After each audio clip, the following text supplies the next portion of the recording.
All right, everybody. Welcome back. If you're watching this 066 steel chainsaw build of mine, what you see here is just one final look at the final product of what I did to the piston, which wasn't very much at all. So we'll see if these little gains happen.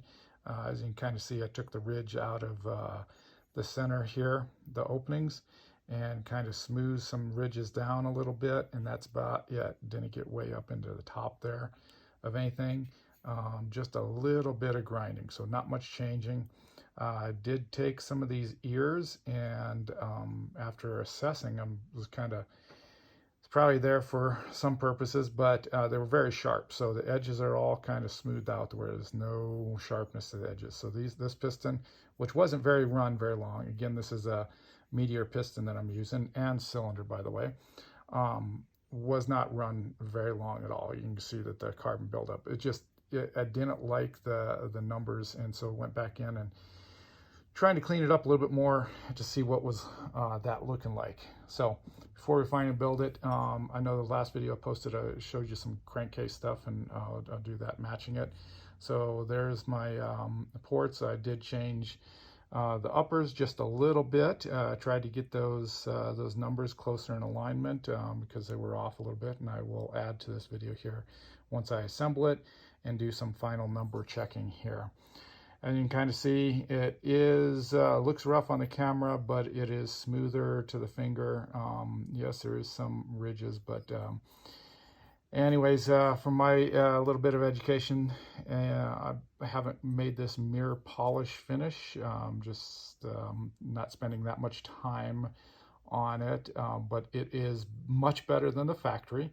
So if the factory gets away with it, and from my limited knowledge, of course, it's more to prevent carbon buildup than most things. And so aside from widening it just a shade, there isn't much. I didn't really raise the roof at all, just because it was already at like 94 and on the exhaust, so that wasn't it.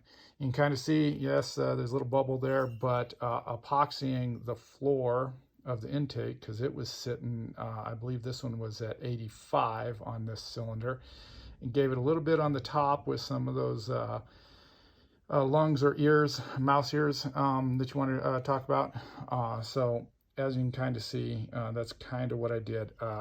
Did a little bit of you know, that homemade stick an old cylinder in there, and polished the top just a little bit, so for the squish band, just to get in alignment. Also, here's the case. You can kind of see what I did here. Let me get a pointer.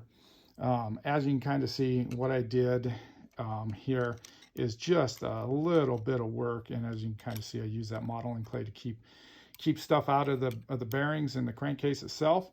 And so that's what you're looking at as far as the work I did. And since it spins this direction, it spins in this direction fashion, the air is pushing up on this side, so I didn't really do much on that side. Opened it up a little bit because it was flat out here, as you can kind of remember in the last video. That's kind of what we're looking at. So hopefully this thing runs really good. I did get some gasket material, cut my own gasket here to make, and have it in hand. This one, after looking at it, turns out to be about 12 thousandths thickness, which is about half the thickness of a stock gasket, and it'll get me my squish about mid 25s is what I estimate. So that's kind of what we'll look at, and I'll give you final numbers here and attach this in just a minute. Thank you. Bye.